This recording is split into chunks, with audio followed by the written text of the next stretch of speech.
భారతదేశంలో జాతీయ ఆదాయాన్ని గణించిన తీరును మనం ఒకసారి పరిశీలిస్తే భారతదేశంలో జాతీయ ఆదాయాన్ని గణించిన ప్రముఖులలో మొదటి వ్యక్తిగా దాదాబాయి నౌరోజీని పేర్కొనడం జరుగుతుంది. దాదాబాయి నౌరోజీ భారతదేశంలో జాతీయ ఆదాయాన్ని గణించిన ప్రముఖునిగా పేర్కొనడం జరుగుతుంది. సో ఈయన భారతదేశంలో గొప్ప స్వాతంత్ర ఉద్యమకారుడే కాకుండా గొప్ప ఆర్థికవేత్త కూడా. ఈయన భారత ఆర్థిక వ్యవస్థ యొక్క స్థితిగతులన్నింటినీ వివరించడం జరిగింది.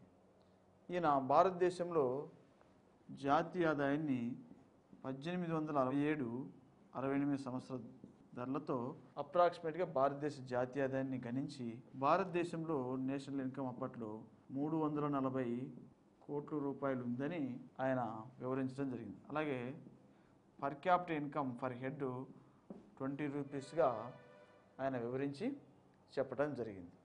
ఈ వివరాలన్నింటినీ ఆయన ఒక ప్రముఖమైన గ్రంథంలో పేర్కొన్నాడు. అదేంటంటే poverty and un-British rule in India అనే గ్రంథంలో అనేక వివరాలను ఆయన తెలియజేయడం జరిగింది. ఈయన అనేక వివరాలను తెలియజేస్తూ భారతదేశపు సంపద ఇంగ్లాండ్కు ఎలా తరలి వెళ్ళింది కూడా వివరించడం జరిగింది. అలా వివరించిన సిద్ధాంతాన్నే డ్రెయిన్ సిద్ధాంతం అంటారని మనం చెప్పాం. డ్రెయిన్ సిద్ధాంతం, దీన్ని సంపద వలస సిద్ధాంతము.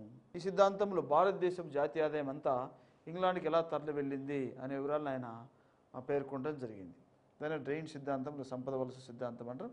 ఈ విధంగా దాదాబాయి నవరోజీ గారు భారతదేశపు సంపద ఎంత ఉంది, అందులో ఎంతవరకు ఇంగ్లాండ్ తరలి వెళ్ళింది అనే వివరాలను పొందుపరచడం జరిగింది.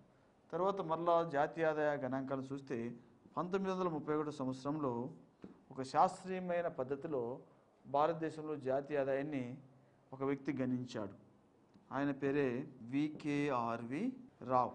జాతీయ ఆదాయాన్ని గణించి 1689 కోట్ల రూపాయలు జాతీయ ఆదాయంగా ఉందని, అలాగే పర్ క్యాపిటల్ ఇన్కమ్ 62 రూపాయల వరకు ఉందని తన గ్రంథంలో పేర్కొనడం జరిగింది. ఆయన ఏం గ్రంథం రాశారంటే ఏషియన్ ఇండియన్ నేషనల్ ఇన్కమ్ అనే గ్రంథంలో ఈ వివరాలను ఆయన పొందుపరచడం జరిగింది. వికేఆర్వి రావు గారు మొట్టమొదటిసారిగా శాస్త్రీయంగా ఒక క్రమబద్ధమైన పద్ధతిలో జాతీయ ఆదాయాన్ని గణించిన వ్యక్తిగా కీర్తించబడటం జరిగింది.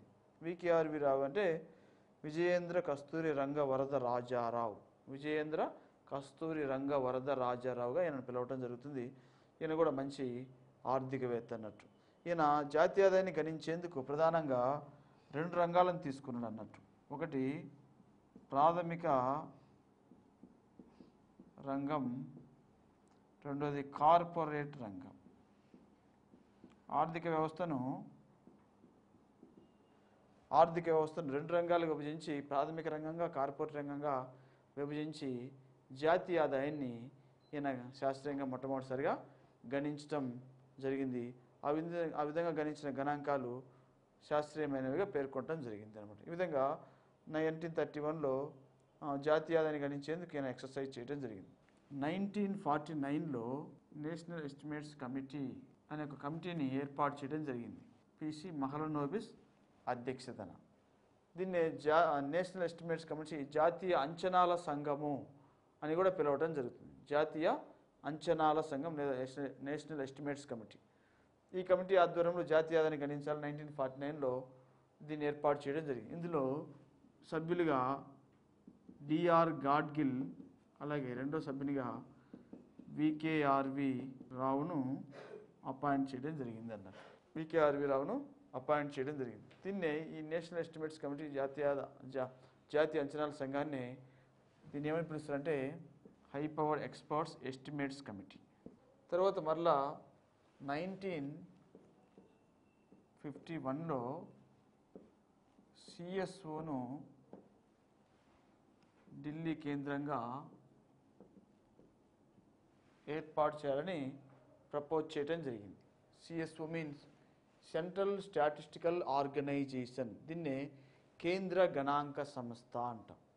ఈ కేంద్ర గణాంక సంస్థ 1951లో ఢిల్లీలో ఏర్పాటు చేయడం జరిగింది. ఇది 1954 నుండి నిరాటంకంగా తన యొక్క విధులను నిర్వర్తిస్తూ ఉంది. ఈ 1954లో ఈ నేషనల్ ఎస్టిమేట్స్ కమిటీని కూడా ఇందులో మెర్జ్ చేసేసి ప్రస్తుతం సిఎస్ఓనే జాతీయ ఆదాయాన్ని గణిస్తూ ఉంది. 1954లో నేషనల్ ఎస్టిమేట్స్ కమిషన్ ఇందులో క్లబ్ చేసేసి జాతీయ ఆదాయాన్ని గణించేందుకు సిఎస్ఓను ముందుకు నడిపించడం జరుగుతుంది. Central statistical organisation. ప్రస్తుతం భారతదేశంలో జాతీయ ఆదాయాన్ని గణించే ప్రామాణిక సంస్థ సెంట్రల్ స్టాటిస్టికల్ ఆర్గనైజేషన్. అయితే తర్వాత కాలంలో 2006 ప్రాంతంలో ఈ సిఎస్ఓను ప్లస్ ఎన్ఎస్ఎస్ఓను కలిపి ఎన్ఎస్ఓగా ఏర్పాటు చేయాలని నిర్ణయించడం జరిగింది. ఎన్ఎస్ఎస్ఓ అంటే మనకు తెలుసు, నేషనల్ శాంపిల్ సర్వే ఆర్గనైజేషన్. భారతదేశంలో పేదరికాన్ని, నిరుద్యోగాన్ని గణించేందుకు ఏర్పాటు చేయబడిన సంస్థ. దీన్ని సెంట్రల్ స్టాటిస్టికల్ ఆర్గనైజేషన్ కలిపి నేషనల్ స్టాటిస్టికల్ ఆర్గనైజేషన్ అనే వ్యవస్థను ఏర్పాటు చేయాలని నిర్ణయించారు. కానీ ఇది ఇంకా మళ్ళీకి రాలేదు. ప్రస్తుతం సిఎస్ఓనే జాతీయ ఆదాయాన్ని గణిస్తూ ఉంది. అలాగే 2000 సంవత్సరంలో నేషనల్ స్టాటిస్టికల్ కమిషన్ ఏర్పాటు చేయడం జరిగింది. దీన్ని జాతీయ స్టాటిస్టికల్ కమిషన్. ఈ సంస్థకు రంగరాజన్ అధ్యక్షతన నేషనల్ స్టాటిస్టికల్ కమిషన్ ఏర్పాటు చేయడం జరిగింది. ఈ నేషనల్ స్టాటిస్టికల్ కమిషన్ యొక్క ప్రధానమైన ఫంక్షన్ ఏంటంటే రాష్ట్రాల్లో జాతీయ ఆదాయాన్ని గణించేటప్పుడు వివిధ ఏజెన్సీలు జాతీయ ఆదాయాన్ని గణిస్తూ ఉంటాయి. ఆ ఏజెన్సీలకు సంబంధించి జాతీయ ఆదాయ గణాంకాల్లో చాలా వేరియేషన్స్ వస్తూ ఉన్నాయి. అందువల్ల వాటిని సెటరేట్ చేసి చూసేందుకు ఈ జాతీయ గణాంక సంస్థను కేంద్రం 2000 సంవత్సరం రంగరాజన్ అధ్యక్షతన ఏర్పాటు చేయడం జరిగింది. సో జాతీయ ఆదాయాన్ని గణించేందుకు ప్రామాణికమైన బేస్ ఇయర్స్ని తీసుకోవడం జరుగుతుంది. ఆ బేస్ ఇయర్స్ ధరల ఆధారంగా జాతీయ ఆదాయాన్ని గణించడం జరుగుతుంది. కాబట్టి బేస్ ఇయర్స్ ఏమున్నాయి మనం చూస్తే, జాతీయ ఆదాయాన్ని గణించిన బేస్ ఇయర్స్ ఆధార సంవత్సరములు 1948, 49, 1960, 61, 1970, 71, 1980, 81, 1993, 94, 1999, 2000, తర్వాత 2004, 2005, ఇప్పుడు రీసెంట్గా 2011, 2012 ఈ సంవత్సరాలను బేస్ ఇయర్స్గా తీసుకొని జాతీయ ఆదాయాన్ని గణించినట్లుగా మనము చెప్పుకోవచ్చు. ప్రస్తుతం బేస్ ఇయర్ రీసెంట్గా మార్చారు, దాన్ని 2011-12గా మార్చడం జరిగింది. ప్రస్తుతం 2011-12 ప్రకారం 2013-14లో 6.9% ఈ యొక్క జీడిపి గ్రోత్ రేట్ పెరిగిందని, అలాగే 2014-15లో 7.4% జీడిపి గ్రోత్ రేట్ పెరిగిందని, 2015-16లో 7.8% పెరుగుతుందని అంచనా వేయటం జరిగింది.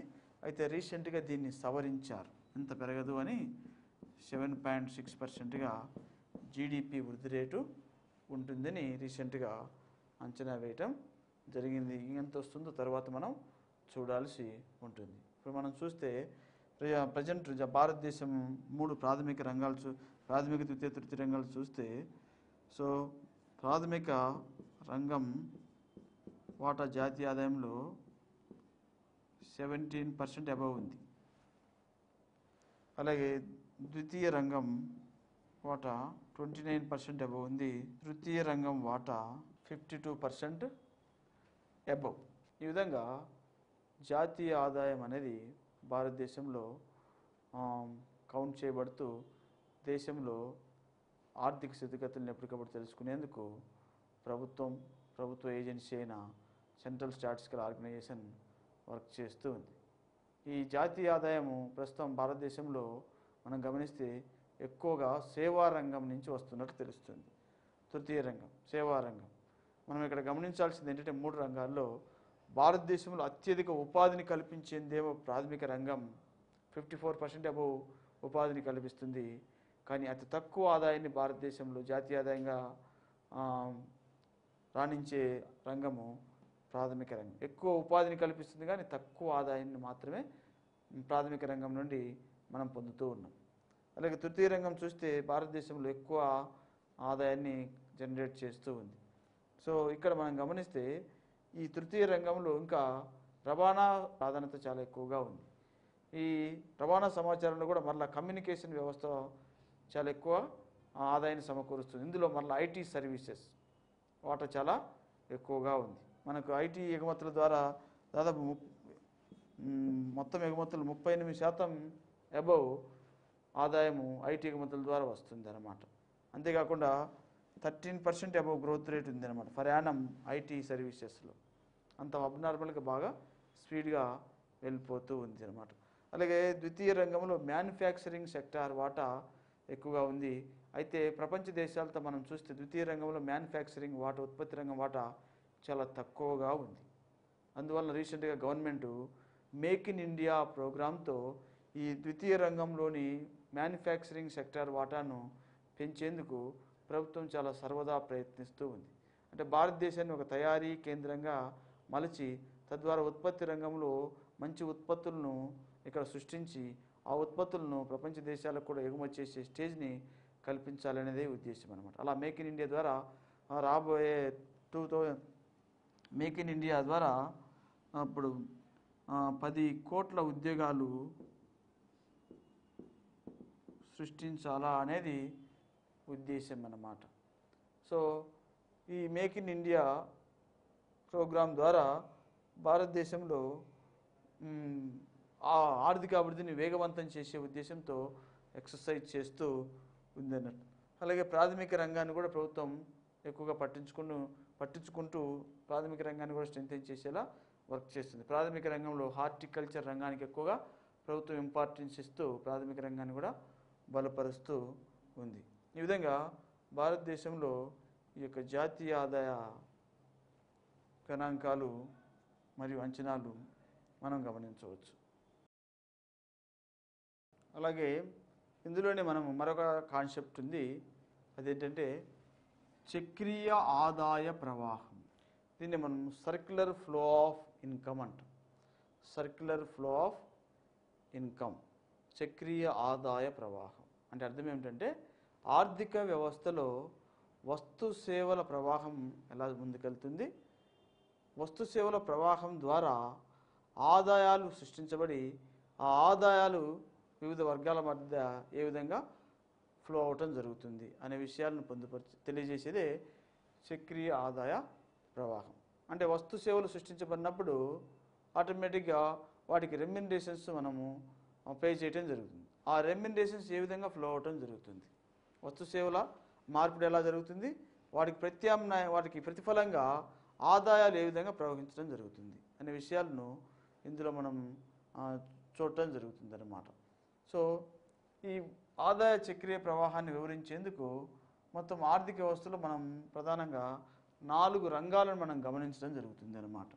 ఒకటి కుటుంబ రంగం, రెండోది సంస్థల లేదా ప్రైవేట్ రంగం, మూడోది ప్రభుత్వ రంగం, నాలుగోది విదేశీ రంగం.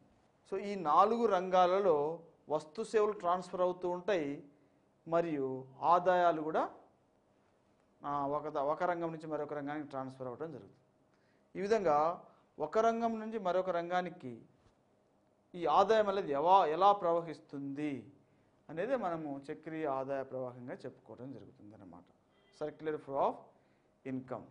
ఈ 4 రంగాల ఆధారంగా మనము కొన్ని మోడల్స్ను ప్రిపేర్ చేసి ఆ మోడల్ ఆధారంగా ఈ యొక్క జాతీయ ఆదాయం అనేది ఏ విధంగా వివిధ రంగాల మధ్య ఫ్లో అవటం జరుగుతుంది అనేది మనం గమనించవచ్చు అనమాట.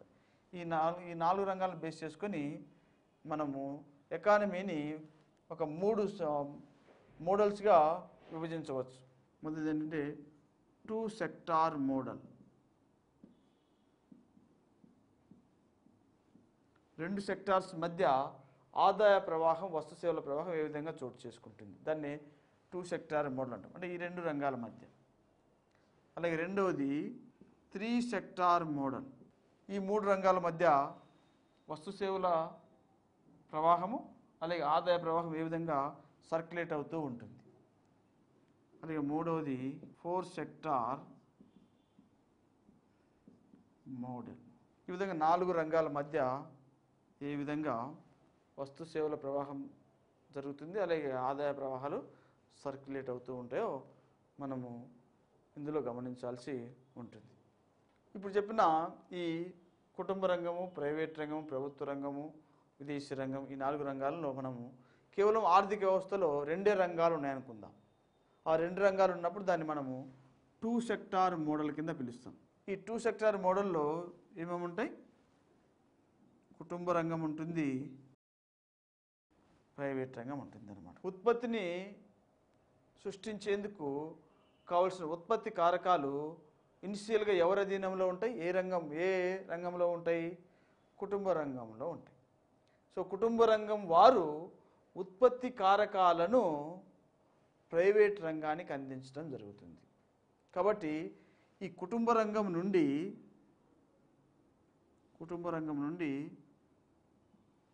ఉత్పత్తి కారకాలు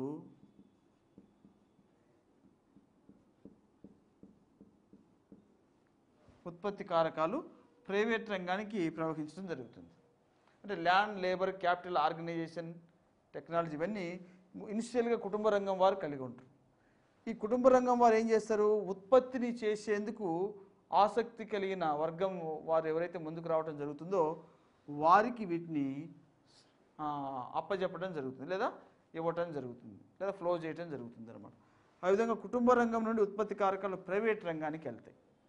ఆ ఉత్పత్తి కారకాలు ఏమున్నాయని మనం చెప్పాము? భూమి, శ్రమ, మూలధనం, వ్యవస్థాపన, అలాగే సాంకేతిక పరిజ్ఞానం. సో ఉత్పత్తి కారకాలు ప్రైవేట్ రంగానికి ఈ విధంగా భూమి, శ్రమ, మూలధనం, వ్యవస్థాపన, సాంకేతిక పరిజ్ఞానం రూపంలో తరలించడం జరుగుతుంది. మరి ప్రైవేట్ రంగం వారు వీటిని తీసుకున్నప్పుడు వీటికి ప్రతిఫలాలు చెల్లించాలి కదా. ఆ ప్రతిఫలాలను ప్రైవేట్ రంగం వారు మరలా కుటుంబ రంగానికి చెల్లించడం జరుగుతుంది. కుటుంబ రంగం వారు ఉత్పత్తి కారకాలను ప్రైవేట్ రంగానికి పంపిస్తారు. ఈ ప్రైవేట్ రంగం వారు వీటిని ఉపయోగించుకొని ఉత్పత్తి చేసేందుకు మరి వీటికి రెమ్యునరేషను కుటుంబ రంగానికి చెల్లించడం జరుగుతుంది. ఆ విధంగా కుటుంబ రంగానికి ఇక్కడ నుండి ఏమొస్తాయి? ఈ ఉత్పత్తి కారకాలకు ప్రతిఫలాలైన బాటకం, వేతనాలు, వడ్డీలు, లాభాలు, రాయల్టీలు. ఈ విధంగా ప్రైవేట్ రంగం వారి నుండి కుటుంబ రంగం వారు బాటకం, వేతనాలు, వడ్డీలు, లాభాలు, రాయల్టీలు పొందుకోవటం జరుగుతుంది. ఆ విధంగా ఆదాయము ప్రైవేట్ రంగం నుండి కుటుంబ రంగానికి ప్రవహించడం జరుగుతుంది. ఈ విధంగా ప్రైవేట్ రంగం నుండి ఆదాయాలను ఈ రూపంలో బాటకం, వేతనాలు, వడ్డీలు, లాభాలు, రాయల్టీ రూపంలో పొందుకున్న కుటుంబ రంగం వారు ఏం చేస్తారు? ఈ ప్రైవేట్ రంగం వారు సృష్టించిన ఈ యొక్క ఉత్పత్తి పైన వారు ఏం చేస్తారు? దాన్ని వ్యయం చేయటం జరుగుతుంది అన్నమాట. కాబట్టి కుటుంబ రంగం వారు ఏం చేస్తారు? ఈ యొక్క వచ్చిన ఆదాయాన్ని వస్తు సేవల నిమిత్తం ఖర్చు చేస్తారు. అంటే వస్తు సేవల నిమిత్తం వ్యయం చేయటం జరుగుతుంది. కాబట్టి కుటుంబ రంగం నుండి ఈ విధంగా పొందుకున్న ఆదాయం మీరు ఏం చేస్తారంటే వస్తు సేవలను కొనుగోలు చేయడం కోసం ఖర్చు చేస్తారు. దానికి ప్రతిఫలంగా ప్రైవేట్ రంగం వారు ఏం చేస్తారు? వీరికి వస్తు సేవలను అందిస్తారు. సో ఈ విధంగా వచ్చిన ఆదాయాన్ని కుటుంబ రంగం ఏం చేస్తుందంటే ప్రైవేట్ రంగం నుంచి వస్తు సేవలను తెచ్చుకునేందుకు ఖర్చు చేయడం జరుగుతుంది. ఆ విధంగా ఆ అమౌంట్ని తీసుకొని ప్రైవేట్ రంగం వారు ఏం చేస్తారంటే వీరికి వస్తు సేవలను పంపించడం జరుగుతుంది అన్నమాట. కావాల్సిన వస్తు సేవలను కుటుంబ రంగానికి ప్రైవేట్ రంగం వారు పంపించడం జరుగుతుంది. ఈ విధంగా కుటుంబ రంగం నుండి ప్రైవేట్ రంగానికి, ప్రైవేట్ రంగానికి కుటుంబ రంగానికి వస్తు సేవల ప్రవాహం జరుగుతుంది. మరియు ఆదాయ మార్పిడి అనేది జరుగుతూ ఉంటుంది. అలా ఉత్పత్తి కారకాలేమో ప్రైవేట్ రంగం వైపు తరలి వెళ్తాయి. ప్రైవేట్ రంగం వారు ఉత్పత్తి కారకాలను ఉపయోగించి ఉత్పత్తిని చేస్తారు. ఆ విధంగా చేయబడిన ఉత్పత్తిని మరలా కుటుంబ రంగం వారు కొనుగోలు చేస్తారు. ఆ విధంగా కొనుగోలు చేయడం ద్వారా మరలా ప్రైవేట్ రంగానికి ఆదాయం లభించడం జరుగుతుంది. ఈ విధంగా ఈ 2 రంగాల మధ్య ఉత్పత్తి కారకాలు బదిలీ అవుతాయి మరియు ఆదాయాలు కూడా బదిలీ అవుతూ ఉంటాయి. ఈ విధంగా కుటుంబ రంగం, ప్రైవేట్ రంగం మధ్య ట్రాన్సాక్షన్స్ జరుగుతూ ఉంటాయి. మరి ఇట్లా జరుగుతున్నప్పుడు ఒకవేళ కుటుంబ రంగం వారు తమకు వచ్చిన ఉత్పత్తి కారకాల ఆదాయంలో కొంత ఖర్చు చేయకుండా పొదుపు చేశారు అనుకుందాం. పొదుపు చేసినప్పుడు ఆ మేరకు ప్రైవేట్ రంగ వస్తు సేవల కొనుగోలు అనేది ఆగిపోవటం జరుగుతుంది. అలాంటప్పుడు ప్రైవేట్ రంగ వస్తు సేవలకు డిమాండ్ అనేది తగ్గిపోవడానికి అవకాశం అనేది ఉంటుంది అన్నమాట. కాబట్టి కుటుంబ రంగం వారు చేసే పొదుపు ప్రైవేట్ రంగం వారికి ఏమవుతుంది, ఛిద్రం అవటం జరుగుతుంది. దాన్ని లీకేజెస్ అంటాం. కుటుంబ రంగం వారు పొందిన ఆదాయాన్ని మొత్తం ఖర్చు చేయరు. ఒకవేళ ఇన్ కేసు కొంత పొదుపు చేశారు అనుకుందాం.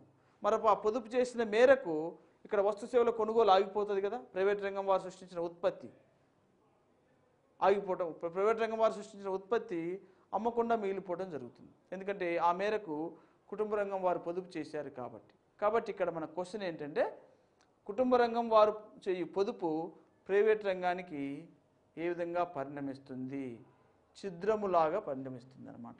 కాబట్టి కుటుంబ రంగ పొదుపు లీకేజ్ అంటాం అన్నమాట. దీన్ని ఛిద్రము అంటాం. ఈ విధంగా 2 సెక్టార్ మోడల్లో వస్తు సేవల మార్పిడి కుటుంబ రంగానికి ప్రైవేట్ రంగానికి, అలాగే ప్రైవేట్ రంగానికి కుటుంబ రంగానికి ఈ విధంగా బదిలీ అవుతూ ఉంటుంది అన్నమాట. వస్తు సేవలు బదిలీ అవుతుంటాయి, ఆదాయం కూడా బదిలీ అవుతుంటూ ఉంటుంది. దీన్ని 2 సెక్టార్ మోడల్ అంటారు. 2 సెక్టార్ మోడల్ అని పిలవటం జరుగుతుంది. అలాగే ఇప్పుడు మనం 2 సెక్టార్ మోడల్ చూసాం. Next 3 sector model. ఈ 3 సెక్టార్ మోడల్లో కుటుంబ రంగం, ప్రైవేట్ రంగం ఉంటుంది, ప్రభుత్వ రంగం ఉంటుంది అన్నమాట. కుటుంబ రంగం ఉంటుంది, ప్రైవేట్ రంగం ఉంటుంది, ప్రభుత్వ రంగం ఉంటుంది. కానీ విదేశీ రంగం మాత్రము ఈ 3 రంగాల నమూనాలో ఉండదు. అందుకే దీన్ని ఏమంటారంటే, ఈ 3 రంగాలు మాత్రమే కలిసి ఉన్న ఆర్థిక వ్యవస్థను ఏమంటారంటే నియత ఆర్థిక వ్యవస్థ. దీన్నే అటార్కీ అని కూడా అంటారు, లేదా క్లోజ్డ్ ఎకానమీ అని కూడా పిలవటం జరుగుతుంది. అంటే దేశంలో ఆదాయ ప్రవాహం కేవలం ఈ 3 రంగాల మధ్యనే సర్క్యులేట్ అవుతూ ఉంటుంది. కుటుంబ రంగం, అలాగే ప్రైవేట్ రంగం, అలాగే ప్రభుత్వ రంగం. సో ఇక్కడ ఈ 3 రంగాల్లో కుటుంబ రంగము ఉత్పత్తి కారకాలను ప్రైవేట్ రంగానికి అందించడం జరుగుతుంది. ప్రైవేట్ రంగం ఉత్పత్తిని సృష్టించి ఆ ఉత్పత్తిని మరలా కుటుంబ రంగానికి తరలించడం జరుగుతుంది. ఆ విధంగా తరలించేటప్పుడు వస్తు సేవలు ట్రాన్స్ఫర్ అవుతూ ఉంటాయి, అలాగే ఆదాయం కూడా ట్రాన్స్ఫర్ అవుతూ ఉంటుంది. ఈ క్రమంలో ప్రభుత్వం ఇలాంటి ఉత్పత్తి కార్యకలాపాలపైన ప్రభుత్వం ఏం చేస్తుంది, పన్నులు వేస్తుంది. పన్నులు విధించడం జరుగుతుంది. ఈ విధంగా పన్నులు విధించి వచ్చిన ఆదాయాన్ని మరలా ఏం చేస్తుంది, కుటుంబ రంగ అభివృద్ధికి, ప్రైవేట్ రంగ అభివృద్ధికి సంక్షేమ కార్యక్రమాల నిమిత్తం ఖర్చు చేయటం జరుగుతుంది అన్నమాట. ఖర్చు చేయటం జరుగుతుంది. కాబట్టి అయితే ఈ పన్నులు విధించబడినప్పుడు కుటుంబ రంగం నుండి ప్రైవేట్ రంగం నుండి ఏమవుతుంది, ఆదాయం అనేది తగ్గిపోవటం జరుగుతుంది. ఎందుకంటే కుటుంబ రంగం వారు, ప్రైవేట్ రంగం వారు ప్రభుత్వానికి పన్నులు చెల్లించాల్సి ఉంటుంది. కాబట్టి ఈ పన్నులు అనేవి ఏంటి, ఛిద్రముగా, లీకేజ్గా 3 రంగాల నమూనాలు పేర్కొనడం జరుగుతుంది అన్నమాట. కుటుంబ రంగం వారు, ప్రైవేట్ రంగం వారు ప్రభుత్వానికి పన్నులు చెల్లించాల్సి ఉంటుంది. ఇలా పన్నులు చెల్లించడం ఆ 2 రంగాలకు లీకేజ్గా లేదా ఛిద్రంగా పరిణమించడం జరుగుతుంది. అయితే ఈ విధంగా వసూలు చేయబడిన ఈ పన్నులను ప్రభుత్వ రంగం ఏం చేస్తుంది, వసూలు చేసిన తర్వాత వచ్చిన ఆదాయాన్ని మరలా ఈ 2 రంగాల అభివృద్ధికే ఖర్చు చేయటం జరుగుతుంది. సంక్షేమ కార్యక్రమాల రూపంలో ఖర్చు చేయటం జరుగుతుంది. కాబట్టి ఇక్కడ ఏంది, వస్తు సేవలు అలాగే ఆదాయము ఇలా 3 రంగాల మధ్య సర్క్యులేట్ అవుతూ ఈ 3 రంగాల్లో సర్క్యులర్ ఫ్లో ఆఫ్ క్యాపిటల్ అనేది చోటు చేసుకుంటూ ఉంది. అలాగే 4 సెక్టార్ మోడల్. ఈ 4 రంగాల నమూనాలో ఏమేమి ఉంటాయి, 1 కుటుంబ రంగం, 2 ప్రైవేట్ రంగం, 3 ప్రభుత్వ రంగం, 4 విదేశీ రంగం. ఈ 4 రంగాల్లో ఇన్కమ్ అనేది సర్క్యులేట్ అవుతూ ఉంటుంది. సర్క్యులర్ ఫ్లో ఆఫ్ ఇన్కమ్ అనేది ఈ 4 రంగాల మధ్య ఫ్లో అవుతూ ఉంటుంది అన్నమాట. అందుకే దీన్ని ఏమంటారంటే ఈ 4 రంగాల నమూనాను ఓపెన్ మార్కెట్ అంటారు, లేదా ఓపెన్ ఎకానమీ అని కూడా అంటారు. కుటుంబ రంగం, ప్రైవేట్ రంగం, ప్రభుత్వ రంగం, విదేశీ రంగంలో ఈ యొక్క ఆదాయం అనేది సర్క్యులేట్ అవుతూ ఉంటుంది. అందువల్ల దీన్ని ఓపెన్ ఎకానమీ అని పిలవటం జరుగుతుంది. అయితే ఇక్కడ ఈ 4వ రంగంలో విదేశీ రంగం ఏదైతే ఉందో, ఈ విదేశీ రంగంలో ఒకవేళ మనం దిగుమతులు ఎక్కువగా చేసుకున్నట్లయితే మన ఆదాయం ఏమవుతుంది, ఇతర దేశాలకు చెల్లించాల్సి ఉంటుంది అన్నమాట. కాబట్టి దిగుమతులను మనం ఏమని పిలుస్తామంటే ఛిద్రముగా పిలవటం జరుగుతుంది, లీకేజ్. ఈ విదేశీ రంగంలో ఏముంటాయి, ఎగుమతులు ఉంటాయి, దిగుమతులు ఉంటాయి. అయితే ఎగుమతుల విలువ దిగుమతుల విలువ కంటే తక్కువగా ఉందనుకోండి, దిగుమతులకు ఎక్కువ పరిమాణంలో ఆదాయాన్ని చెల్లించాల్సి ఉంటుంది. కాబట్టి దిగుమతుల రూపంలో ఆదాయం అనేది ఇతర దేశాలకు వెళ్ళటం జరుగుతుంది. కాబట్టి ఇక్కడ ఛిద్రం ఏంటంటే దిగుమతులు ఛిద్రంగా భావించడం, లీకేజ్గా భావించడం జరుగుతుంది. కాబట్టి వీటి మీద క్వశ్చన్లు ఏమడుగుతారంటే 2 రంగాల నమూనాలో ఛిద్రంగా పరిగణించబడే అంశం లీకేజ్ ఏంటి అంటాడు, పొదుపు. 3 రంగాల నమూనాలో ఛిద్రంగా పరిగణించబడేది ఏంటి, పన్నులు. 4 రంగాల నమూనాలు ఛిద్రంగా పరిగణించబడేది ఏంటి, దిగుమతులు. అయితే ఇక్కడ మనం గమనించాల్సింది ఏంటంటే ఇక్కడ ఈ పొదుపు, పన్నులు, దిగుమతులు ఇవన్నీ ఉన్నా వీటికి అనుకూలంగా మరలా ఎప్పటికప్పుడు ఇన్కమ్ ప్రపోర్షనేట్గా సర్క్యులేట్ అవుతూ ఉంటుంది. ఉదాహరణకు పొదుపు చేయబడింది అనుకోండి ప్రజల ద్వారా, అది మరలా ఏ విధంగా పరిణమిస్తుంది, పెట్టుబడిగా మారుతూ ఉంటుంది. కాబట్టి పొదుపు ఛిద్రమైన పెట్టుబడి ఇంజెక్షన్ అవ్వడం జరుగుతుంది. అలాగే పన్నులు ప్రభుత్వం వసూలు చేసిన మరలా సంక్షేమ కార్యక్రమాల నిమిత్తం ప్రభుత్వం ఖర్చు చేయడం జరుగుతుంది, దాన్ని ప్రభుత్వ వ్యయము అంటాం. అప్పుడు అది లెవెల్ అవ్వటం జరుగుతుంది. అలాగే దిగుమతులు పెంచుకున్న వాటి ఆధారంగా ఎగుమతులను పెంచుకోవడం జరుగుతుంది. దిగుమతులు చేసుకుంటున్నాయి కదా, ఇక్కడ ఎక్కువ వస్తు సేవలను ఉత్పత్తి చేసి ఎగుమతులు చేయడానికి వీలుండేది, ఆ విధంగా అక్కడ బ్యాలెన్స్ అవ్వటం జరుగుతుంది. ఈ విధంగా ఈ 4 రంగాల నమూనాలో ఆదాయం అనేది ఈ విధంగా సర్క్యులేట్ అవుతూ ఉంటుంది. దీన్ని ఇంకా మనము ఒక పట్టిక రూపంలో ఇంకా ఈజీగా అర్థమయ్యేలాగా దీన్ని మనము చూడవచ్చు. ఇప్పుడు చెప్పుకున్న ఈ సర్క్యులర్ ఫ్లో ఆఫ్ ఇన్కమ్, ఈ చక్రీయ ఆదాయ ప్రవాహాన్ని మనం ఒక టేబుల్ రూపంలో దీన్ని చూస్తే ఇంకా ఈజీగా మనకు అర్థమవటం జరుగుతుంది. సెక్టార్స్, రంగాలు, లీకేజ్ రంగాలు, ఛిద్రాలు,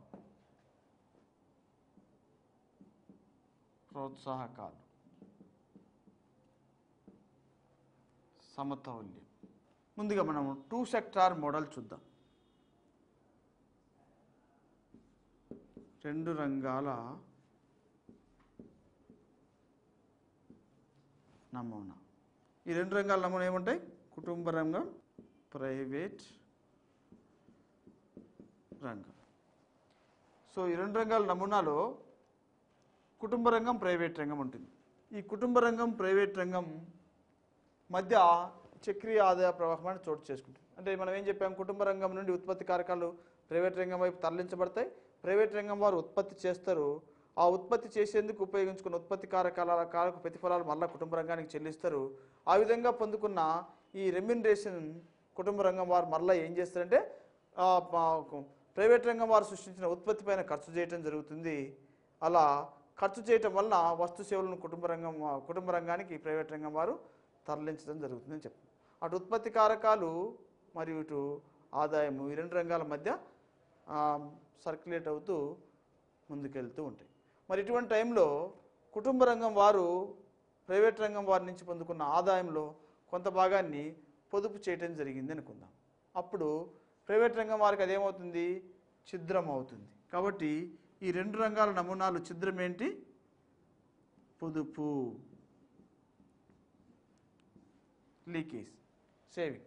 మరి పొదుపు అలానే ఉంటుందా, పొదుపు ఏమవుతుంది, మరలా పెట్టుబడిగా తరలించబడటం జరుగుతుంది. కాబట్టి పొదుపు ఈక్వల్ టు పెట్టుబడి.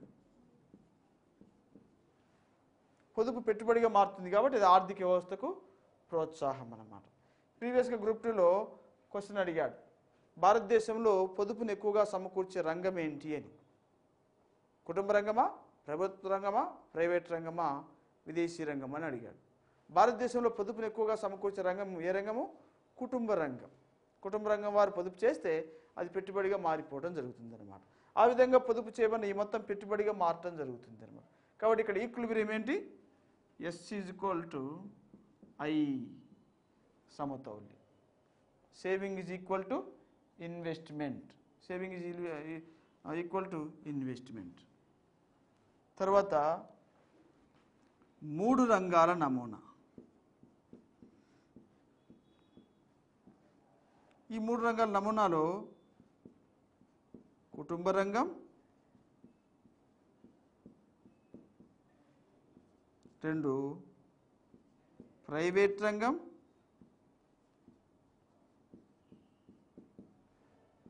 3 ప్రభుత్వ రంగం. ప్రభుత్వ రంగం ఈ 2 రంగాలపైన వచ్చే ఆదాయం పైన పన్నులు విధించడం జరుగుతుంది. కాబట్టి ఇక్కడ పన్నులు 3 రంగాల నమూనాలో ఛిద్రంగా పేర్కొనడం జరుగుతుంది. పన్నులు, ఈ పన్నులు ఏ విధంగా మార్పు చెందుతాయి? ప్రభుత్వ వ్యయంగా మార్పు చెందుతుంది. పన్నులు తర్వాత పన్నులు ప్రభుత్వం వసూలు చేసి ఏం చేస్తుంది? ప్రభుత్వ వ్యయంగా వసూలు చేసిన పన్నులను ప్రజా సంక్షేమం నిమిత్తం ఖర్చు చేయడం జరుగుతుంది.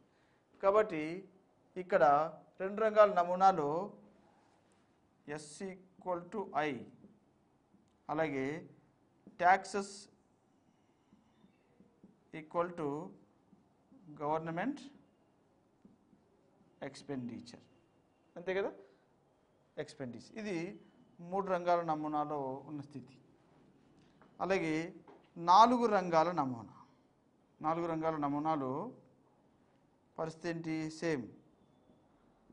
కుటుంబ రంగం, 2 ప్రైవేట్ రంగం, 3 ప్రభుత్వ రంగం, 4 వచ్చేసి విదేశీ రంగం. 4 రంగాల నమూనాలో ఛిద్రం ఏంటి? దిగుమతులు. ఇంజెక్షన్ ఏంటి? ఎగుమతులు. సో దిగుమతులు చేసుకోవడం ద్వారా ఆ దేశం ఆర్థికంగా అభివృద్ధి చెంది మరలా ఎగుమతులను ప్రమోట్ చేసుకోవడం జరుగుతుంది. కాబట్టి ఇంజెక్షన్, ఎగుమతులు. కాబట్టి ఇక్కడ ఈక్విలిబ్రియం ఏంటి? S=I, tax equal to government expenditure,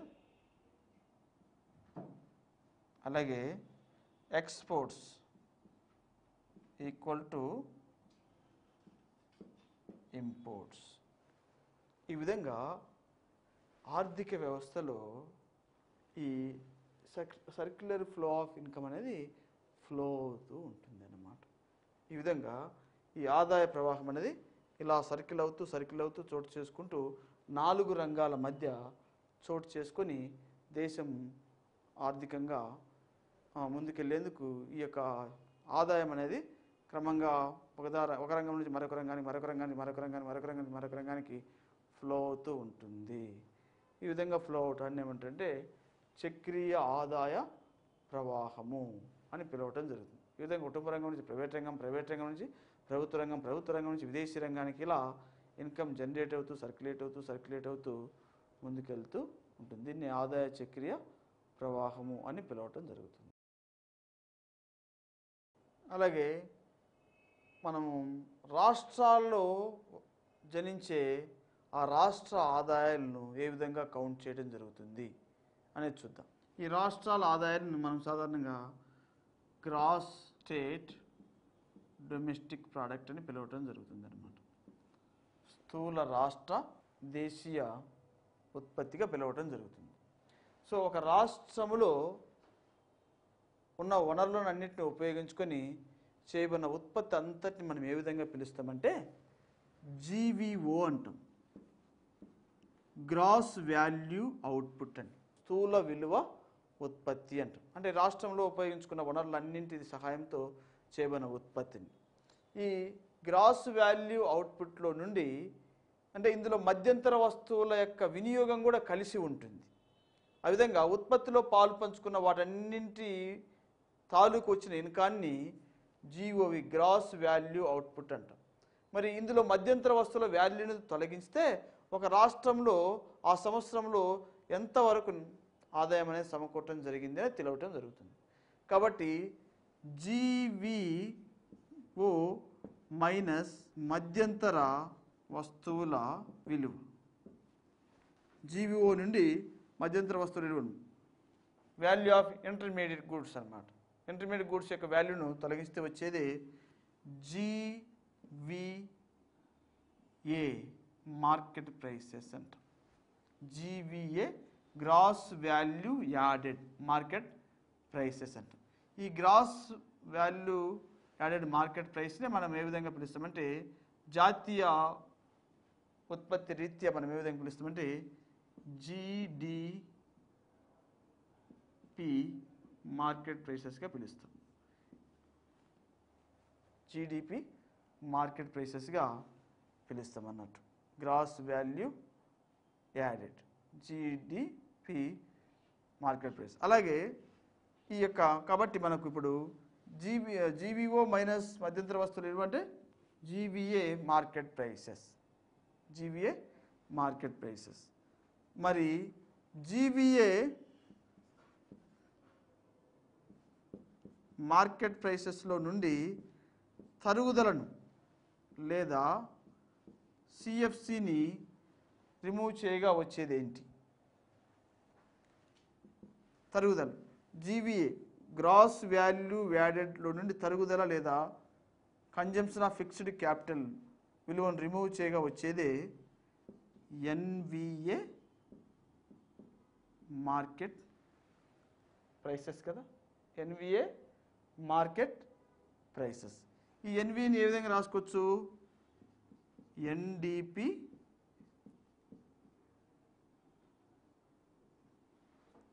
market ప్రైసెస్గా రాసుకోవచ్చు కదా. NDP market prices. అలాగే NVA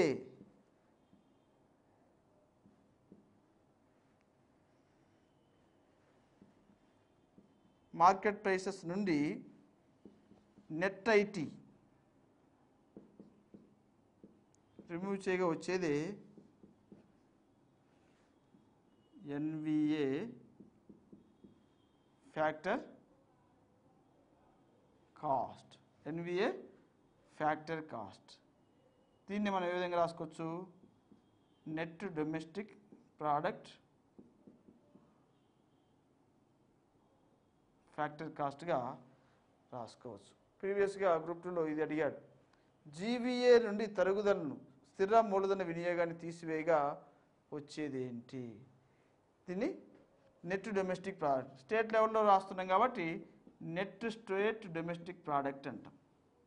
net state domestic product. State level net domestic product, state level net state దీన్ని ఏమంటాం?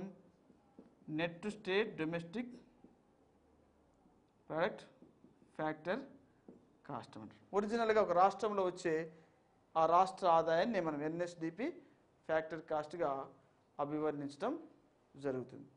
అయితే రాష్ట్రాల్లో ఈ యొక్క జిఎస్డిపిని కౌంట్ చేసే విధానాలు 2 ఉన్నాయి. రాష్ట్రాల్లో జిఎస్డిపిని కౌంట్ చేసే విధానాలు 2 ఉన్నాయి అన్నమాట. అవేంటంటే నెంబర్ 1 ఆవిర్భవించే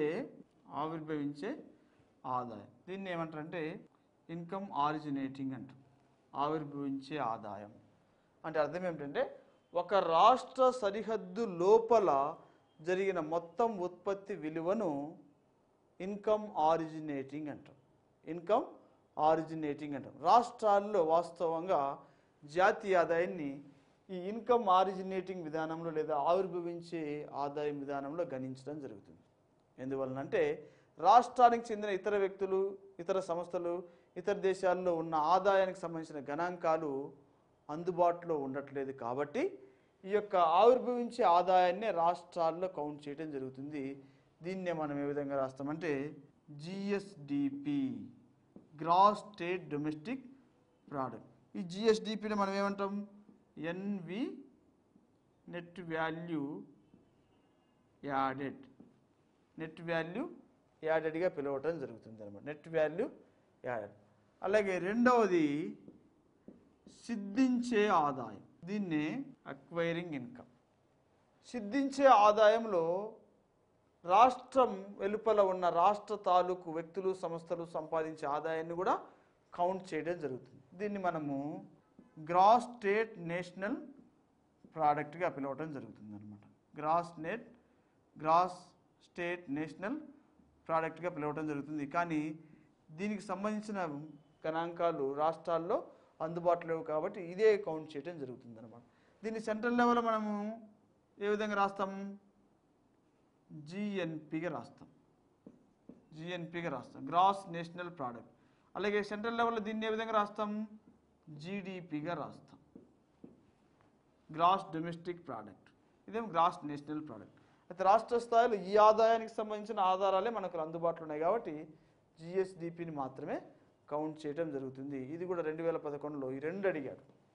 రాష్ట్రాల్లో జాతీయ ఆదాయాన్ని గణించే విధం ఎట్టిది, ఆవిర్భవించే ఆదాయం, అలాగే రాష్ట్రం వెలుపల ఉన్న రాష్ట్ర స్థాయి వ్యక్తులు సంస్థలు సంపాదించే ఆదాయాన్ని ఏ విధంగా గణిస్తారని కూడా అడిగాడు. సిద్ధించే ఆదాయం, అక్వైరింగ్ ఇన్కమ్, ఈ రెండింటిని ఆవిర్భవించే ఆదాయం, సిద్ధించే ఆదాయం రెండింటిని అడగటం జరిగింది. ఇది కూడా అడగటం జరిగింది. ఈ జీవీఏ నుండి సిఎఫ్సిని తీసేస్తే ఏమొస్తుంది, నెట్ వాల్యూ యాడెడ్ వస్తుంది అన్నమాట. దీన్నే net state domestic product NSD అని కూడా పిలవటం జరుగుతుంది. ఈ విధంగా రాష్ట్ర స్థాయిలో జాతీయ ఆదాయాన్ని గణించడం జరుగుతుంది. అయితే రాష్ట్ర స్థాయిలో జాతీయ ఆదాయాన్ని గణించింది 1971లో director of economics and statistics అనే వ్యవస్థను ఏర్పాటు చేయడం జరిగింది. Directorate of economics and statistics అనే సంస్థను, director of economics and statistics అనే సంస్థను జాతీయ ఆదాయాన్ని గణించేందుకు, రాష్ట్ర స్థాయిలో ఆదాయాన్ని గణించేందుకు ఈ యొక్క సంస్థను ఉపయోగించడం జరుగుతుంది. ఇక రాష్ట్ర స్థాయిలో 17 రంగాల్లో ఈ యొక్క ఆదాయాన్ని గణించడం జరుగుతుంది. ఇది కూడా అడిగాడు ప్రీవియస్గా గ్రూప్ 2లో. 17 ఏరియాస్లో ఈ యొక్క ఆదాయాన్ని గణించడం జరుగుతుంది. ఈ 17 ఏరియాస్లో సేమ్ ఉత్పత్తి పద్ధతిలో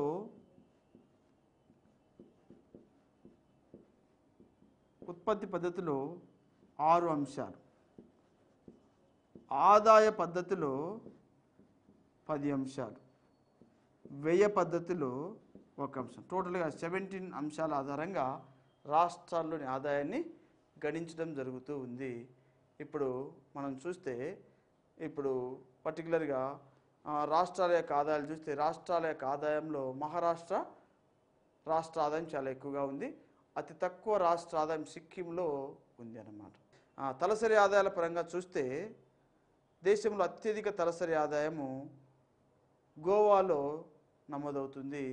అతి తక్కువ తలసరి ఆదాయం బీహార్లో నమోదవుతుంది. దాన్ని ఏ విధంగా కౌంట్ చేస్తాం, రాష్ట్రాల యొక్క పీసీఏని ఏ విధంగా కౌంట్ చేస్తామంటే అది సేమ్ ఎన్ఎస్డిపి బై జనాభా. రాష్ట్రాల యొక్క తలసరి ఆదాయం ఏ విధంగా కౌంట్ చేస్తామంటే ఆ రాష్ట్రం యొక్క net state domestic product by state population గణించి ఆ రాష్ట్రం యొక్క తలసరి ఆదాయం అనేది వస్తుంది. కాబట్టి తలసరి ఆదాయ పరంగా గోవా ఎక్కువ ఉంది, అలాగే బీహార్లో తక్కువగా ఉంది. అలాగే డిస్ట్రిక్ట్స్ ఆదాయం కౌంట్ చేసేటప్పుడు డిస్ట్రిక్ట్స్ ఆదాయాన్ని ఏ విధంగా కౌంట్ చేస్తారంటే జిల్లాల ఆదాయాన్ని గ్రాస్ డిస్ట్రిక్ట్ డొమెస్టిక్ ప్రోడక్ట్ అంటారు, జీడిడిపి అంటారు. దీన్నే జిల్లాల ఆదాయంగా పేర్కొంటాం. స్థూల జిల్లా దేశీయ ఉత్పత్తి. హైదరాబాద్ జిల్లాలో ఎక్కువగా ఆదాయం లభిస్తుంది. తెలంగాణలో అయితే ఆదిలాబాద్ జిల్లాలో అతి తక్కువ ఆదాయం అనేది నమోదవుతూ ఉంది.